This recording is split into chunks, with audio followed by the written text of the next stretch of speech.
किसी बादशाह का गुजर अपनी सल्तनत के एक ऐसे इलाके से हुआ जहां के लोग सीधा नहर से ही पानी लेकर पीते थे। बादशाह ने हुक्म दिया कि अवाम अलनास की सहूलत के लिए यहाँ एक घड़ा भरकर रख दिया जाए तो ज्यादा बेहतर रहेगा और हर छोटा बड़ा सहूलत के साथ पानी पी सकेगा। बादशाह ये कहते हुए अपनी बाकी के सफर पर आगे की तरफ बढ़ गया। शाही हुक्म पर एक घड़ा खरीद कर नहर के किनारे रखा जाने लगा तो एक अहलकार ने मशवरा दिया ये घड़ा अवामी दौलत से खरीद कर शाही हुक्म पर यहाँ नस्ब किया जा रहा, जरूरी है कि इसकी हिफाजत का बंदोबस्त किया जाए और एक संतरी को चौकीदारी के लिए मुकर्रर किया जाए। संतरी की तैनाती का हुक्म मिलने पर यह कबाहत भी सामने आई कि घड़ा भरने के लिए किसी माशकी का होना भी जरूरी है और हफ्ते के 7 दिन सिर्फ एक माशकी या एक संतरी को नहीं पाबंद किया जा सकता। बेहतर होगा कि 7 संतरी और साथ ही माशकी मुलाजिम रखे जाएं ताकि बारी बारी के साथ बिला तत्तुल ये काम चलता रहे। एक और मेहनती अहलकार ने राय दी कि नहर से घड़ा भरा हुआ उठाकर लाना ना तो माशकी का काम बनता है और ना ही संतरी का।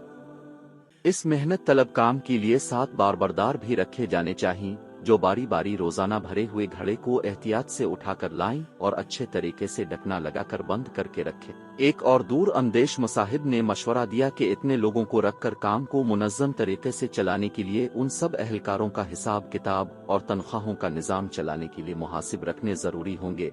अकाउंटिंग का इदारा बनाना होगा, अकाउंटेंट मुतय्यन करना होंगे।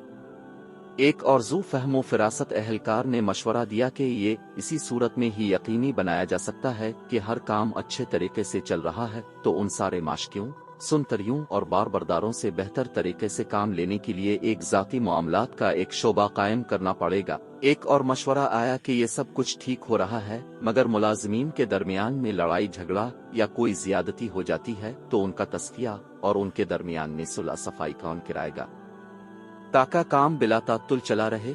इसलिए मेरी राय में खिलाफ वर्जी करने वालों और इख्तिलाफ करने वालों की तफ्तीश के लिए एक कानूनी उमूर का महकमा कायम किया जाना चाहिए। इन सारे महकमों की इंशा के बाद एक साहिब का ये मशवरा आया कि इस सारे इंतजाम पर कोई हेड भी मुकर्रर होना चाहिए।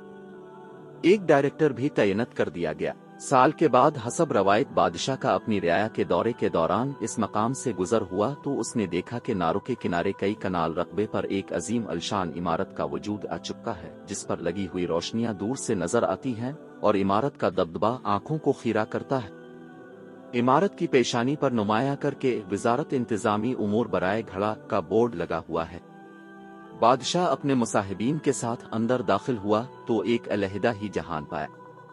इमारत में कई कमरे, मीटिंग रूम और दफातर कायम थे। एक बड़े से दफ्तर में आराम कुर्सी पर अजीम अलशान चौबी मेज के पीछे सुरमई बालों वाला एक परवकार मुअज़्ज़ज़ शख्स बैठा हुआ था जिसके सामने तख्ती पर उसके अलकाबात प्रोफेसर डॉक्टर 2 जंगों का फाते फलान बिन फलान डायरेक्टर जनरल बराए मामलात सरकारी घड़ा लिखा हुआ था। बादशाह ने हैरत के साथ अपने वजीर से इस इमारत का सबब पूछा और साथ ही इस अजीब व गरीब महकमा के बारे में पूछा जिसका उसने अपनी जिंदगी में कभी नाम भी नहीं सुना। बादशाह के वजीर ने जवाब दिया, हुजूर वाला, ये सब कुछ आप ही के हुक्म पर ही तो हुआ है जो अपने पिछले साल अवाम अलनास की फलाह और आसानी के लिए यहाँ पर घड़ा नस्ब करने का हुक्म दिया था। बादशाह मजीद हैरत के साथ बाहर निकलकर इस घड़े को देखने गया जिसको लगाने का इसने हुक्म दिया था।